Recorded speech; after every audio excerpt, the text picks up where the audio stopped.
Egipto es un país de un solo río. El Nilo discurre plácidamente, generando una verde ribera, rodeada por enormes desiertos. Es el más grande oasis en el desierto más grande del mundo. La tierra es sencilla, fácil de entender, con contemplación. Todos los puntos del horizonte llevan a pensar en la inmensidad. Egipto es el país de un solo Dios.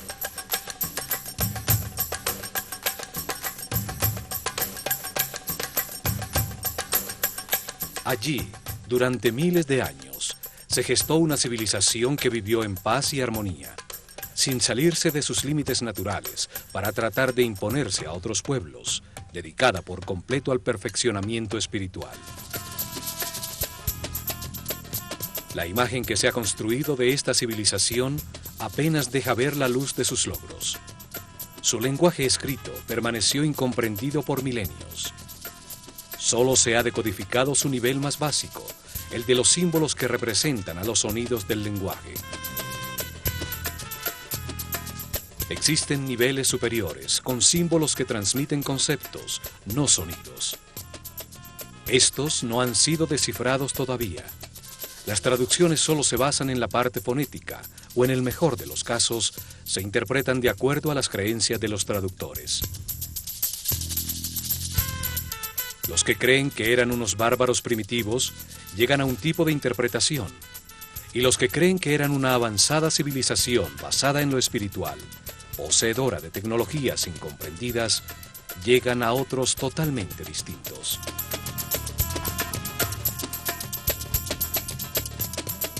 Los académicos religiosos crecieron influenciados por la imagen que el Corán y la Biblia proyectan de los egipcios como un pueblo déspota, que adoraban a muchos dioses.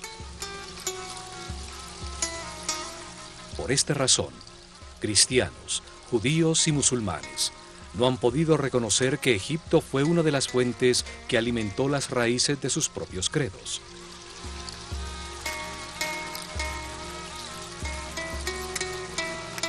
Esta imagen fue reforzada por la incorrecta traducción de la palabra Néter, como Dios o diosa, cuando en realidad significa fuerza o causa fundamental, principio divino, función que ordena al universo. Los Néters personifican atributos de Dios. Fueron una manera sencilla de explicar al pueblo que el único Dios responsable de la creación tiene distintas características. No significa que sean múltiples dioses. Un solo hombre puede ser un maestro, un padre y al mismo tiempo un esposo, sin tener que ser múltiples personas. Son distintas características de un solo ser.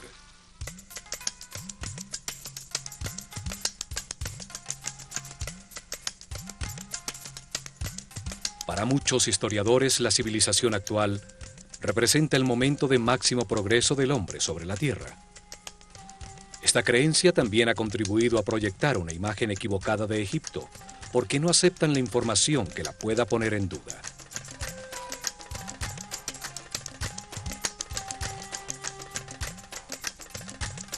Aceptan solo parcialmente los documentos cronológicos de gobernantes egipcios que han llegado a nuestro tiempo, invalidando los registros anteriores al rey Menes, con el argumento que solo esa parte es un mito irreal. Los académicos racionalistas también han contribuido a tergiversar la historia egipcia, al no aceptar la existencia de la ciencia y la filosofía antes de la civilización griega, a pesar de que los grandes pensadores y matemáticos griegos encontraron las respuestas en Egipto. Todo esto ha proyectado una imagen equivocada de la cultura egipcia. Se les contempla con prejuicios, como a un pueblo primitivo e pocos templos y unas tumbas para sus faraones, muy grandes y resistentes al paso del tiempo.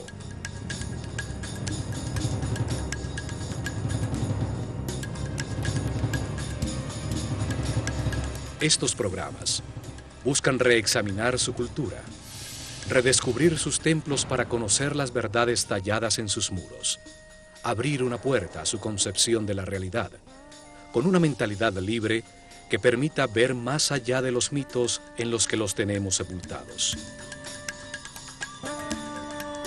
Los antiguos egipcios entendieron el universo, sus leyes, procesos y propósito de una manera coherente, lógica, analítica y racional, que es una herencia importantísima para el hombre que comienza un nuevo milenio.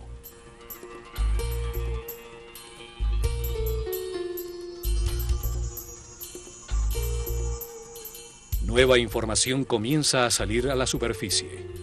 Estudiosos científicos y técnicos están encontrando pruebas de los increíbles avances tecnológicos, de la precisión absoluta de sus construcciones, del tamaño de sus proyectos. Sus logros han sido subestimados. El hecho de no imaginar ni entender su tecnología no quiere decir que no hayan movido de manera inexplicable enormes pesos desde grandes distancias, que hayan cortado, tallado y acoplado durísimas losas de granito y diorita con precisión atómica, solo posible con tornos y sierras ultrasónicas. La precisión matemática de sus construcciones es tal que en las 5 hectáreas de la base de la Gran Pirámide hay un desnivel de solo 8 milímetros. La tecnología actual solo hubiera logrado un desnivel de 40 centímetros.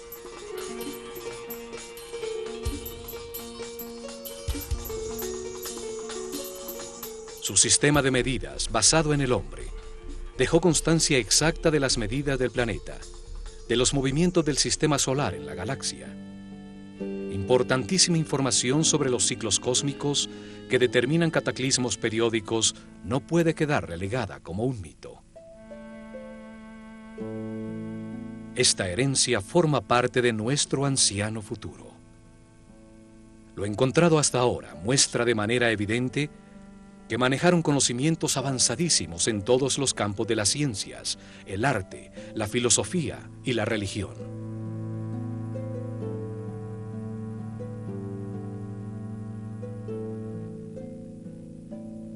Conocimientos que forman parte de una herencia aún más antigua de un período desaparecido de la humanidad, el llamado Atlante, anterior al diluvio universal, al que sobrevivieron unos pocos sacerdotes que construyeron las bases de este ciclo que vivimos. La humanidad tuvo un gran desarrollo sobre la Tierra. Unos pocos sacerdotes científicos, previendo la catástrofe, se prepararon para sobrevivirla. A ellos se debe la aparición súbita, sin ningún período de evolución, de todos los conocimientos egipcios. Estos sabios estructuraron una cerrada casta sacerdotal. Se organizaron en templos para que sus sucesores guiaran al pueblo en un proceso de perfeccionamiento espiritual que perduraría por miles de años. Fueron llamados los sacerdotes de la Escuela de Misterios de El Ojo de Horus. Eran los depositarios del conocimiento, y su visión de la vida sobre la tierra como un proceso de perfeccionamiento espiritual para convertir un hombre casi animal en superhombre determinó el camino de los egipcios. Su manera de entender el progreso como una evolución en los conocimientos sobre el universo es invaluable para el hombre occidental, que ve el progreso como la adquisición de comodidades materiales. La Escuela de Misterios aceleró el proceso evolutivo de una serie de iniciados que recibieron información para entender el mundo dual en que vivimos, de contrastes extremos, de luz y oscuridad, de miedo y amor. Así pudieron entender que en las distintas vidas se experimentan en carne propia estos extremos, como resultado de las decisiones que libremente se toman, lo que permite compararlos y comprender que es verdad. Cada vida es un paso necesario para añadir conocimiento. Los egipcios vieron al hombre como un modelo a escala del universo, que al entenderse a sí mismo puede encontrar verdades superiores, deducir aspectos de la realidad. Como es arriba, es abajo. Los sabios sacerdotes enseñaron que todo existe en una gran mente, que somos pensamientos de Dios, con la capacidad de crear en nuestro propio pensamiento. Todos somos aspectos de una única realidad. Todo es uno, uno es todo. Por eso, desarrollaron simultáneamente su ciencia, su arte, su religión y su filosofía, de una manera multidisciplinaria, conjunta, sin especializaciones que ciegan.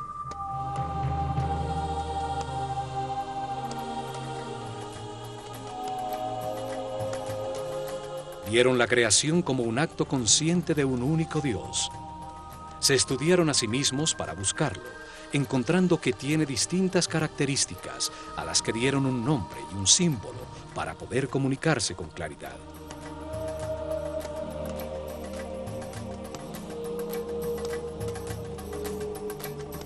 Llamaron Atum a la característica de Dios inmanifestado, cuando no ha creado el universo, y este solo existe como potencia dentro de él.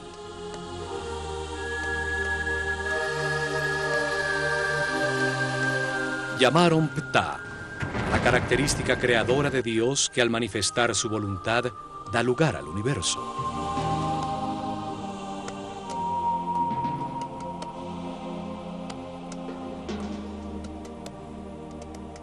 Llamaron Amón a la característica de Dios que hace al hombre libre de crear en su propia mente a su propia imagen y semejanza.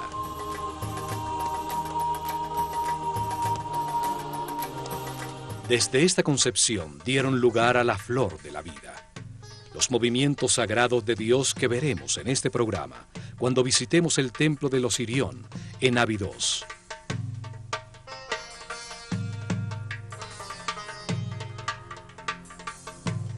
Los templos fueron instrumentos científicos de alta precisión para medir y registrar los movimientos de los astros. Su herencia nos dice que los astros determinan los ciclos del universo, los procesos que vive el hombre y la humanidad. En los templos concentraron los conocimientos que encontraron mientras se estudiaban a sí mismos en un proceso dirigido de perfeccionamiento espiritual. Allí desarrollaron simultáneamente las ciencias, el arte, la religión y la filosofía en un solo todo dinámico, pues creían que ningún aspecto de la realidad estaba separado del otro.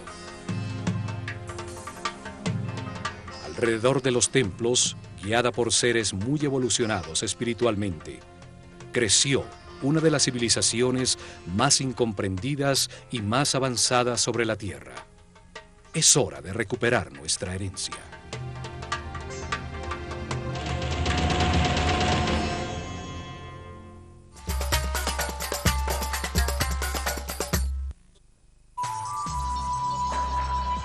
Regresaremos en instantes por Infinito. Hola, ¿cómo va?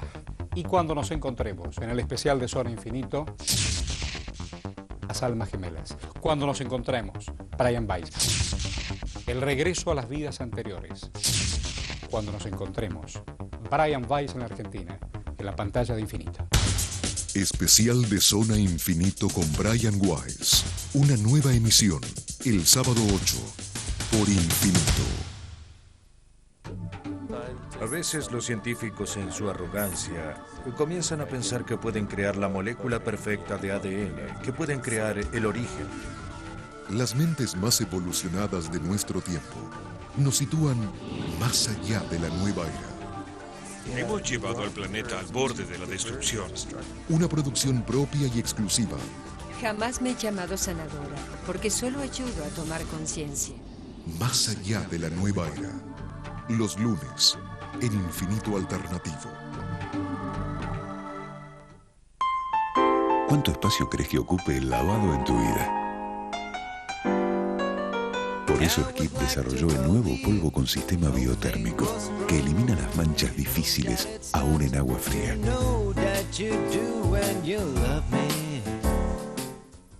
¿Te estás preparando para el verano? Vas a estar bárbara y tu pelo no se va a quedar atrás. Llegó Sedal Verano Intense, con complejo hidroprotector que hidrata y protege tu pelo del sol, el agua y el viento. Sedal Verano Intense. Disfruta, este verano tu pelo te acompaña. Continuamos con nuestra programación por Infinito.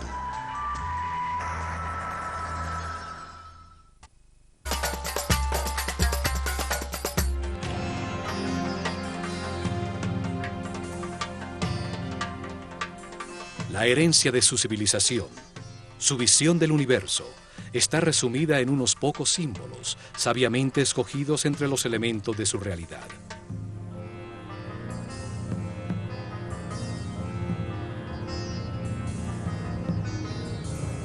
La utilización de una imagen simbólica tiene la ventaja que expresa un pensamiento de una manera muy simple, más allá del lenguaje, y su significado puede ser entendido miles de años después de haber sido dibujado, pues la imagen de un halcón o una postura humana nunca cambian. Para los egipcios, el hombre se encarna en la tierra para decidir cómo actuar ante las circunstancias que experimenta. Al comparar los resultados de sus actuaciones, aprende y se perfecciona. Entonces, lo más importante es la acción, el verbo. La acción que produce resultados y por ende perfeccionamiento. El lenguaje existe para comunicar acciones. Cada parte del todo actúa, realiza una acción vital que produce resultados. Cada parte tiene la forma que necesita para actuar de la manera. Los egipcios expresaron sus ideas a través de 3 tipos de símbolos o de escrituras. Son llamadas escritura hieroglífica, hierática y demótica.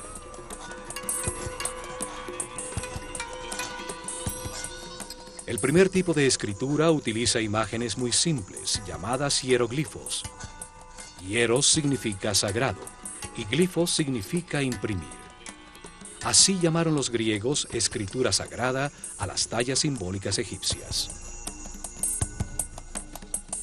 Los hieroglifos tienen distintos niveles simbólicos para comunicar. El más básico, simple y sencillo es el nivel de los símbolos fonéticos. Utilizaron 24 símbolos gráficos que eran asociados a un sonido, no a una idea. Forman el alfabeto egipcio. Era la escritura que daba forma al lenguaje del pueblo.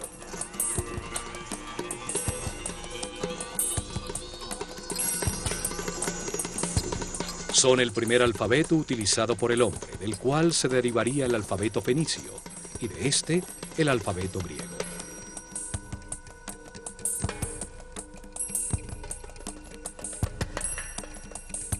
Podían escribir indiscriminadamente en columnas o en líneas horizontales para ser leídas en cualquier sentido. Las cabezas de las figuras simbólicas miraban hacia donde comenzaba la frase.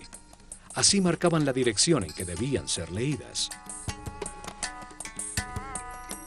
Durante milenios permaneció indescifrado, hasta que en 1799 los expedicionarios franceses que llegaron con Napoleón encontraron en Rosetta, sobre el Mediterráneo, una piedra de granito negro, escrita en los finales de la civilización egipcia. En muy mal estado, ninguna de sus líneas estaba completa. Aún conservaba 14 líneas escritas en hieroglifos, 32 líneas escritas en demótico y, lo más importante, 54 líneas en griego. Una escritura conocida que indicaba que el texto traducía las otras escrituras. Un experto en lenguas, Jean-François Champollion, se dedicó a estudiar los textos de la piedra. Descubrió que el antiguo egipcio, como las escrituras semíticas, solo usaba consonantes. Las vocales eran añadidas solo en el lenguaje hablado para dar forma gramatical. En 1822, logra resolver el misterio al comparar 2 cartuchos con hieroglifos del texto, uno de los cuales estaba repetido en una estela circular en la isla de Philae contra el segundo pílono del templo de Isis, que se sabía contenía el nombre del faraón Ptolomeo VI.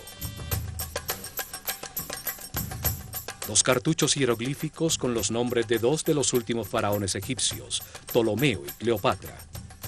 Esto permitió decodificar e identificar el alfabeto utilizado. El sonido que en ese momento producían las palabras griegas en copto, un lenguaje utilizado por cristianos egipcios, sirvió para aproximar los sonidos que se supone tenían los antiguos egipcios.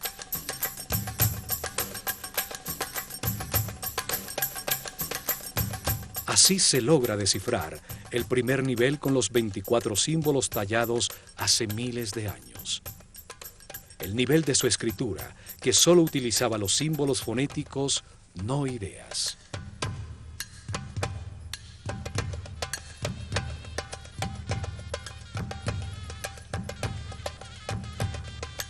Pero existe un nivel más alto de comunicación en la misma escritura hieroglífica. Más de 700 símbolos, bellísimas formas gráficas que dibujan la realidad, evocando en la mente acciones y conceptos. La palabra se convertía en una imagen. Símbolos que imitan las formas de la naturaleza, escogidos por la acción que traen a la mente. Un pájaro evoca el vuelo, la libertad. Si es un halcón, añade en la mente lo agudo de su vista.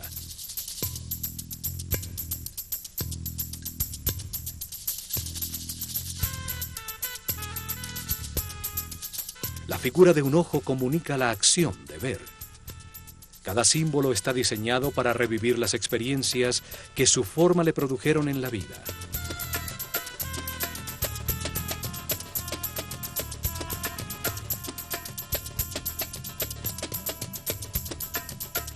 También utilizaban partes fácilmente reconocibles, que hacen pensar en una acción vital. Dos brazos elevados hacen pensar en orar. Dos piernas evocan la acción de caminar. Un brazo extendido, señalar. Dos manos una mano que alimenta, otra que arroja semillas, una jarra que vierte. Símbolos que retratan elementos fabricados por el hombre, que al ponerlos en acción producían un efecto. La herramienta comunica el tipo de trabajo que se puede hacer con ella. Un arado, un rastrillo, una red. Además de la escritura hieroglífica, existió una segunda forma de escritura llamada hierático. Solo era utilizada en las comunicaciones oficiales y comerciales. La tercera forma de escritura solo existió en los últimos años de la civilización, cuando alrededor del año 700 a.C., los escribas que copiaban los textos antiguos simplificaron aún más los símbolos del hierático hasta volverlo casi taquigrafía. Es llamada demótico.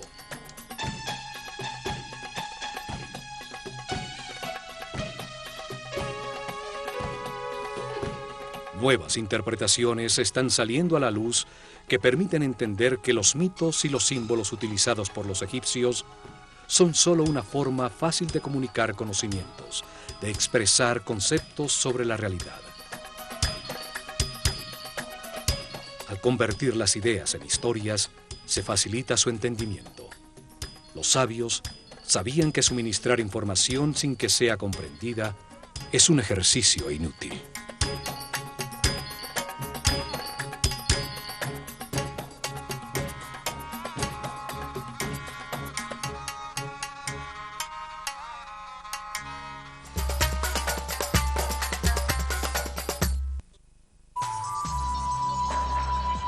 Regresaremos en instantes por Infinito.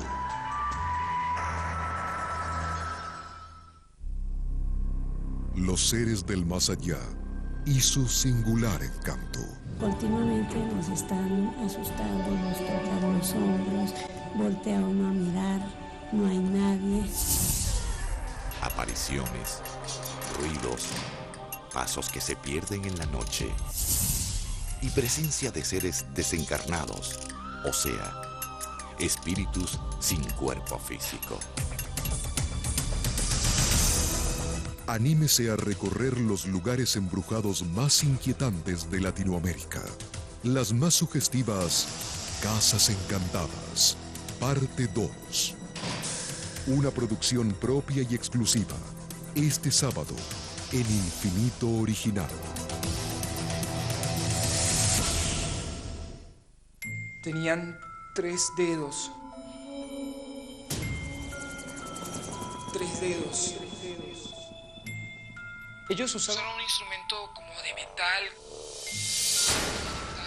Como de metal.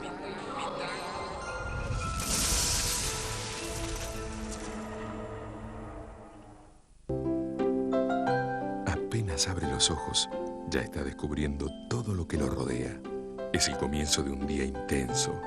Por eso, desde siempre, Haggis Mimito Ultra Trim te da en un mismo pañal la máxima absorción y la cubierta más respirable para que su colita esté seca y fresca durante el día y toda la noche. Porque cada mañana él tiene todo un mundo por absorber.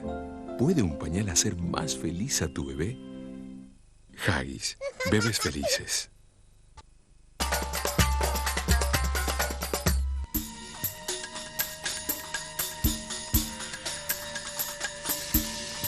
Hay 3 templos muy antiguos, de los comienzos de su civilización, realizados con la misma técnica constructiva. Tienen el mismo estilo arquitectónico, masivo, muy simple y pesado, que nunca fue utilizado nuevamente en todo Egipto.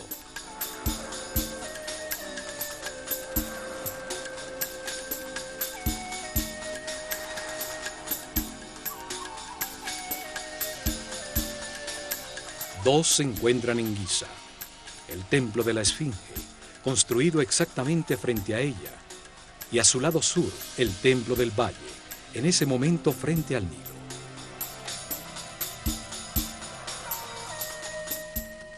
El tercero es el masivo Osirión, construido en Abidos.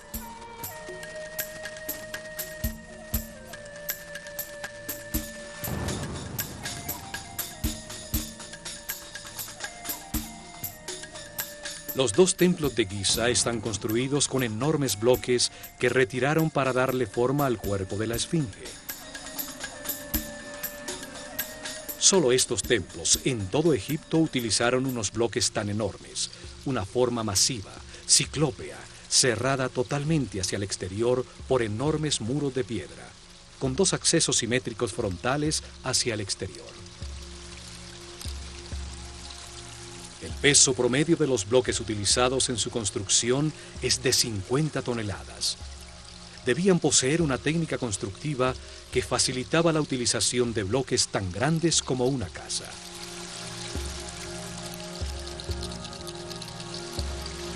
Tampoco utilizaron bloques regulares. Todos eran distintos, con sus lados cortados en distintos ángulos, sobre los que encajaban de manera exacta y milimétrica los que colocaban encima. Otra particularidad de estos templos es que los bloques esquineros están cortados de manera especial. El bloque forma parte de los 2 muros para permitir que la energía del edificio se moviera de un lado al otro sin interrupciones. Esto obligaba a que la totalidad del bloque tuviera que tallarse en algunos casos más de 30 centímetros para formar la esquina. En la naturaleza orgánica no hay ángulos rectos. Una esquina es una articulación que permite el flujo de las energías y el fluir de los líquidos.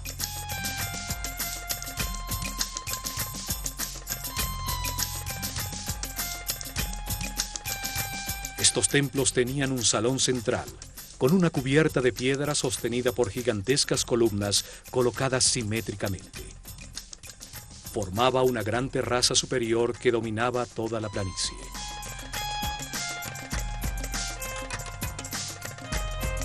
Sus muros y columnas no tenían ningún tipo de ornamento o hieroglifo, y sus pisos son de alabastro. El salón era alumbrado por tragaluces en el techo de piedra que dejaban entrar un chorro de luz directamente sobre las estatuas de los néters, similares a esta de Sekhmet en el templo de Karnak. Estos templos fueron utilizados desde el Seb-Tepi, el momento en que comenzó la nueva etapa después del diluvio, en ceremonias iniciáticas de los sacerdotes de la Escuela de Misterios del Ojo de Horus.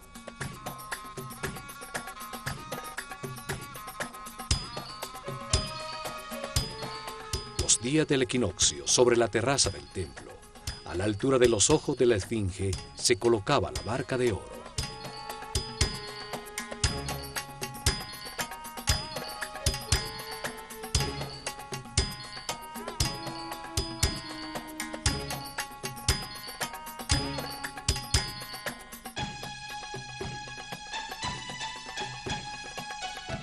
Símbolo del proceso evolutivo del hombre en su camino de reencarnaciones sobre la tierra y del recorrido del sol en el cielo.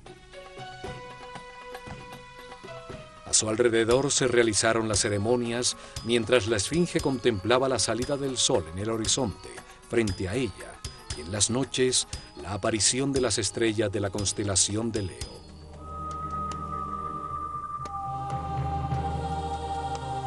Cuatro razones se dan para afirmar que la esfinge y estos templos fueron construidos por el faraón Kefren. La primera es que en el templo de la esfinge se encontró enterrada, cabeza abajo, la famosa estatua de diorita negra de Kefren con un halcón en su cuello. La segunda es que se afirma que la cara de esta estatua es igualita al rostro de la esfinge.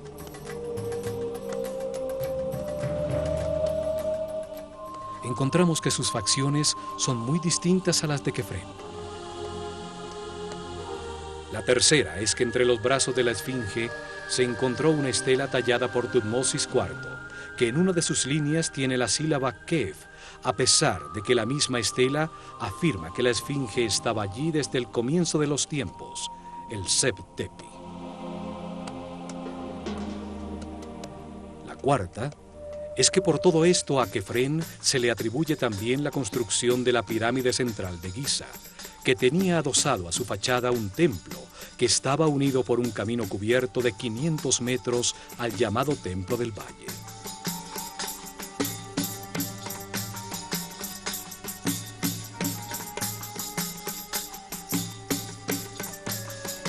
Sin embargo, la piedra de los muros de estos templos es del mismo tipo del bloque monolítico de la esfinge, seguramente de los sobrantes de tallarla. Además, tiene los mismos síntomas de erosión causada por la lluvia que la piedra de la esfinge, lo que permitió a expertos geólogos determinar que ésta fue construida alrededor del año 9000 a.C. Seguramente el faraón Kefren renovó el antiguo templo forrando por las dos caras con losas de granito los masivos muros ya deteriorados por la erosión.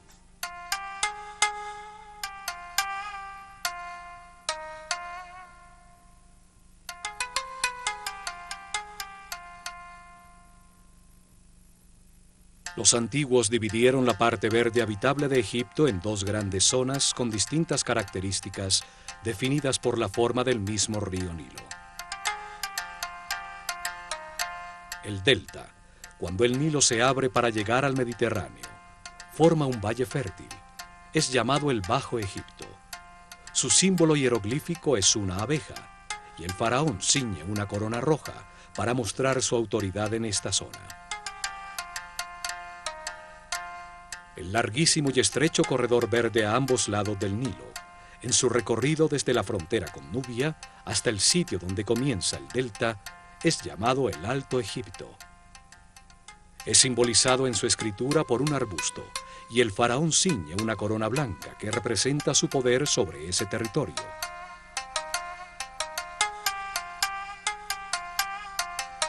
La historia aceptada de Egipto comienza con la unificación de estas dos zonas de Egipto bajo una sola corona blanca y roja, lograda por el faraón Menes, el fundador de Memphis, ubicada en la confluencia de las dos zonas.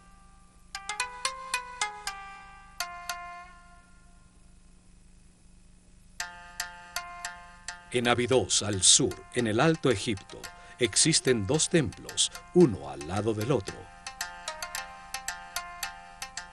El dedicado por Seti I a Osiris, detrás del cual se encuentra la excavación donde apareció el segundo templo, el Osirión, que permanece parcialmente sumergido en agua.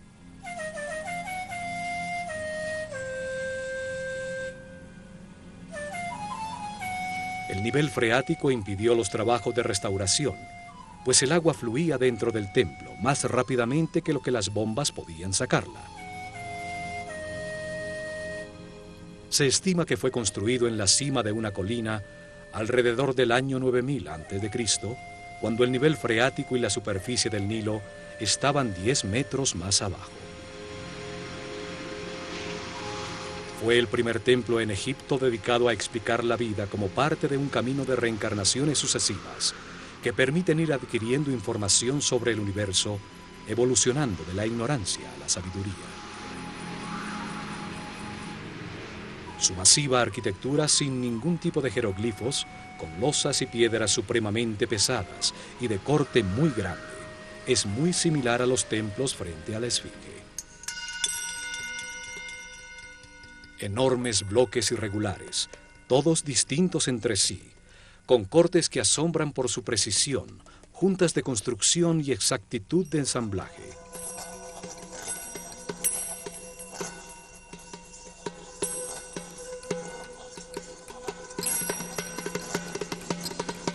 En las esquinas los bloques giran con el muro lateral, teniendo que haber sido rebajados en todo su tamaño para lograr esta forma, lo que incrementa considerablemente el trabajo, pues son de durísimo granito de Asuán. Todo esto implica una técnica constructiva desaparecida, en una época en que supuestamente no existían las herramientas para producir esos cortes tan precisos, mover esos bloques tan pesados o ensamblarlos con tanta exactitud. Conocimientos técnicos heredados de los sobrevivientes al diluvio que fueron utilizados en el estricto y cerrado círculo de una organización secreta de sacerdotes científicos. Las técnicas o herramientas utilizadas nunca fueron puestos a disposición del pueblo en general, seguramente porque era muy peligroso entregarlos a mentes primitivas con emociones y pasiones descontroladas. O porque la única manera de utilizarlas era estando en perfecta armonía con el universo, por su característica sónica o psíquica, y no mecánica como las desarrolladas por el hombre actual.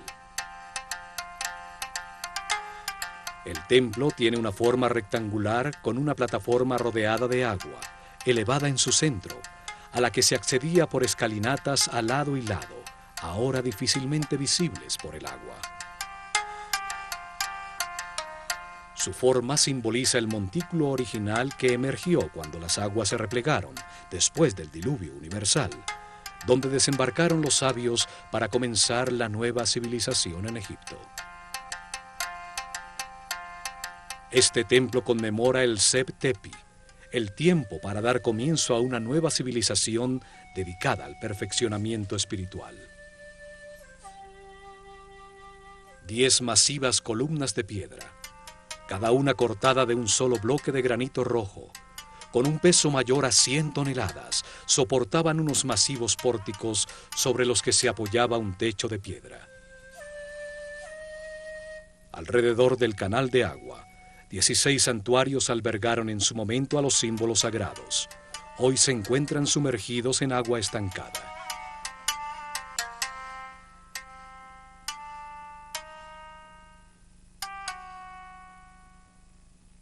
En la esquina superior de uno de esos enormes pilares se encuentran a lado y lado 2 extraños círculos con geométricas figuras en su interior que se tocan en sus bordes. El granito parece quemado con delgadas líneas circulares.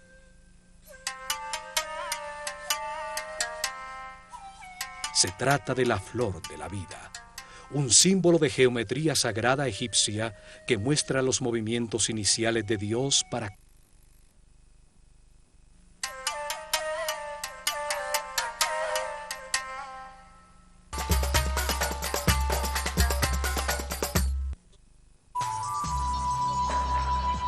Regresaremos en instantes por Infinito.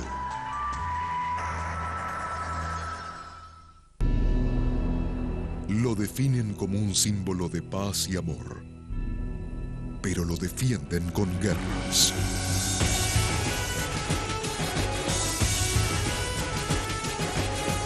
Recorra con nosotros las religiones más importantes del mundo y todo lo que han hecho en el nombre de Dios. Estreno hoy por Infinito.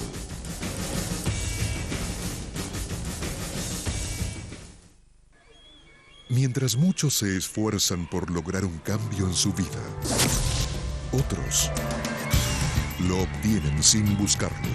No había ningún rastro de él, ni huellas de ninguna clase. Parecía que se lo habían llevado. Era totalmente increíble. Analice con nosotros qué les ocurrió a quienes aseguran haber tenido... No estaba parado en el suelo, estaba flotando sobre el suelo. Encuentros cercanos del cuarto tipo. Estreno el sábado 22 en Infinito OVNI.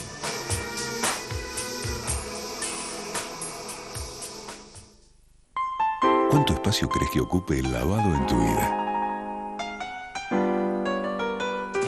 Por eso Skip desarrolló el nuevo polvo con sistema biotérmico que elimina las manchas difíciles aún en agua fría. ¿Te estás preparando para el verano? Vas a estar bárbara y tu pelo no se va a quedar atrás. Llegó Sedal Verano Intense con complejo hidroprotector que hidrata y protege tu pelo del sol, el agua y el viento. Sedal Verano Intense. Tu pelo te acompaña.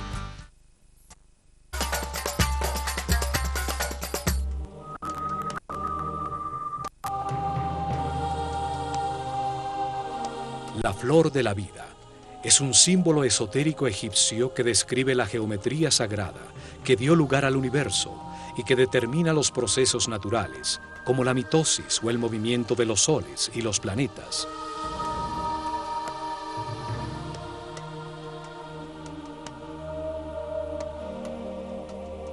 Una forma que conceptualiza a la vida como un proceso en el tiempo, el contenedor de los ritmos, de las horas, los días, los meses, los movimientos de los cuerpos celestes, durante los cuales la idea toma forma, la semilla germina.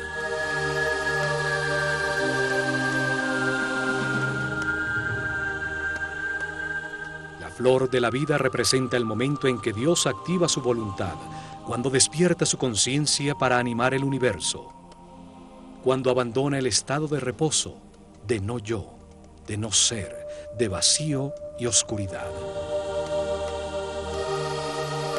Es el momento en que Atum-Ra, el Dios inmanifestado, se transforma en Ptah, el Dios creador de todo lo que existe. El Fiat Lux, el momento en que nace la flor de la vida y todo comienza su primera ronda. Para los egipcios, los movimientos de Dios comienzan desde un punto central conceptual, el ojo de Horus, desde donde sale la flor de la vida, cuyo fruto es el universo, la creación. El punto es la referencia para saber que existe el movimiento. En él comienza su geometría sagrada. Desde allí Dios crea el primer espacio virtual del universo.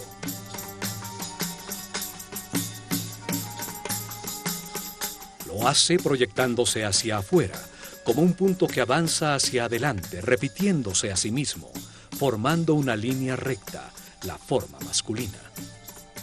Es el Dios Padre que manifiesta su energía y su información. Su voluntad activa es transformada por el Dios Madre, la sustancia infinita que gesta en su interior una respuesta. El Dios Hijo que regresa con la percepción de un plano virtual reconocido. Así entienden la Trinidad los egipcios, como un proceso simultáneo, equilátero, de información enviada-recibida y concientizada. Por eso el triángulo equilátero es la base del tetraedro, el primer sólido puro, forma masculina primaria de todo lo creado. El proceso se multiplica en el tiempo y en el espacio, hacia adelante, hacia atrás, hacia arriba y hacia abajo, a la derecha e izquierda. Así, Dios genera un espacio virtual referenciado en sí mismo. Simultáneamente, al girar ese volumen percibido alrededor del punto de principio femenino, la esfera, un espacio pasivo, sin tensiones, con todos sus puntos referenciados al centro, al ojo de Horus. La esfera es la placenta que contiene todo, es la sustancia para todos los volúmenes y formas, es una expresión de unidad, de totalidad e integridad.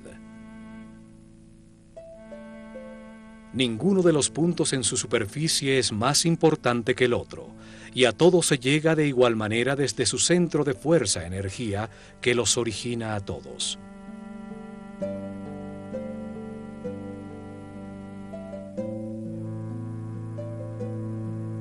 Átomos, células, semillas, planetas y soles, todos hacen eco a esa forma de unidad y potencialidad. La primera esfera virtual contiene los 5 modelos de poliedros regulares, sólidos con todos sus lados y ángulos iguales.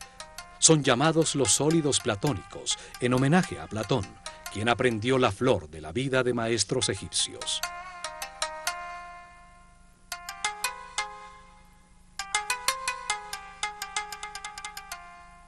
Son la base, los ladrillos con los que todo el universo está construido. Simbolizaban a los 5 elementos de la naturaleza: el fuego, la tierra, el aire, el espíritu o éter y el agua.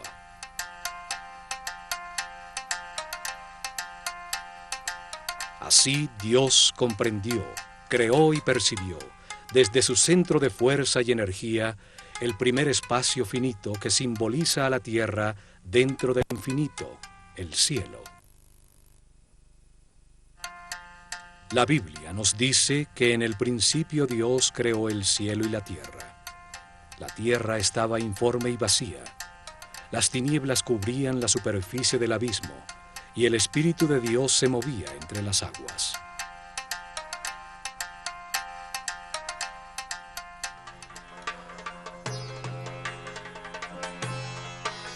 Realiza entonces su primer movimiento, desplazándose desde el centro de la primera esfera conocida hasta llegar a su borde, a la membrana o perímetro del espacio. Desde ese nuevo punto central se repiten los movimientos que ya conocemos, generándose una nueva esfera. En la intersección de las 2 esferas iguales se genera la forma más importante de todas las existentes. Es llamada el Veshika Pisces y simboliza al Verbo Divino. Los egipcios creían que desde allí salieron los números, los 7 sonidos fundamentales, las letras y toda la sabiduría de la creación. Tiene la misma forma del ojo y de la boca humana. En su interior caben exactamente 2 triángulos equiláteros, que al ser contenidos en un rectángulo son la base de la proporción áurea, la divina proporción. Esta proporción fue utilizada en todos sus templos, como en el Osirión, para relacionar las 3 dimensiones entre sí y a estas con la naturaleza. De allí se derivan todas las relaciones matemáticas fundamentales y los números más importantes como Phi y Pi. También simboliza la visión compartida, el mutuo entendimiento entre individuos iguales, tierra común. El Veshika Pisces es el espacio compartido, la intersección entre la esfera inicial y la nueva que es generada desde su borde. A partir de esta nueva esfera conocida, se repiten sucesivamente los movimientos hacia la membrana exterior para generar una nueva esfera.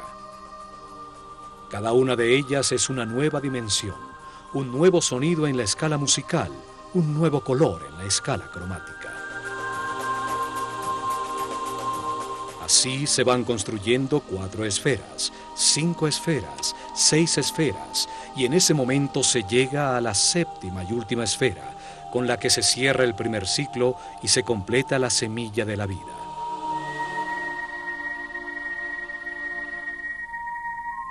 Siete esferas, 7 días de la creación, 7 notas musicales, 7 colores espectrales, 7 capas de músculos tiene el corazón, 7 chakras, 7 sistemas de glándulas endocrinas.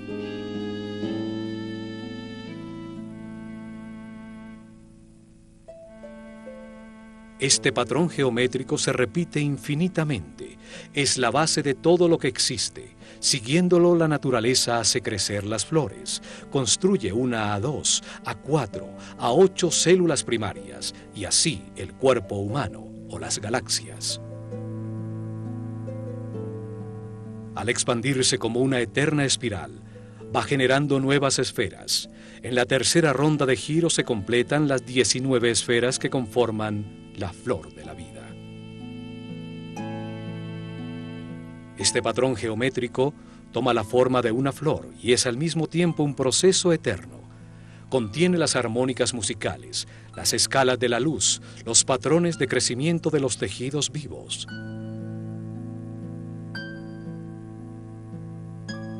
Cada esfera tiene la misma potencia para desarrollarse que la original. Así, la flor de la vida da lugar al fruto de la vida que genera su propia flor. Cada esfera guarda en su interior los 5 sólidos platónicos, la unión de la energía masculina y femenina, la recta y la curva, las 2 matrices geométricas que son la base de toda la realidad existente.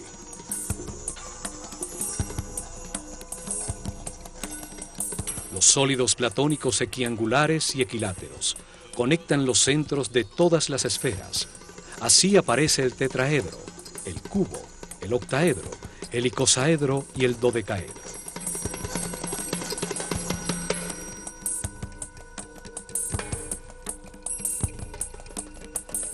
Son símbolos de la inseparable relación entre las partes y el todo. Forman un principio de unidad para toda la geometría de las formas existentes, sin importar su diversidad. Patrones, diseños y estructuras que existen en la naturaleza, desde la más pequeña partícula a expresiones de vida reconocibles por el ojo humano, hasta el gran universo. Todo sigue un arquetipo geométrico que nos revela la naturaleza de cada forma.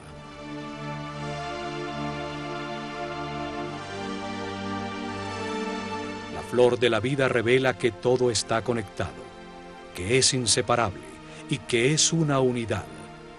Nos recuerda nuestra relación con el todo y nos permite comprender los sagrados cimientos de todo lo creado. Con ella, los sacerdotes de la escuela de Horus enseñaron el respirar del todo, qué es Dios y cómo diversifica su conciencia a través de nuestra propia vida.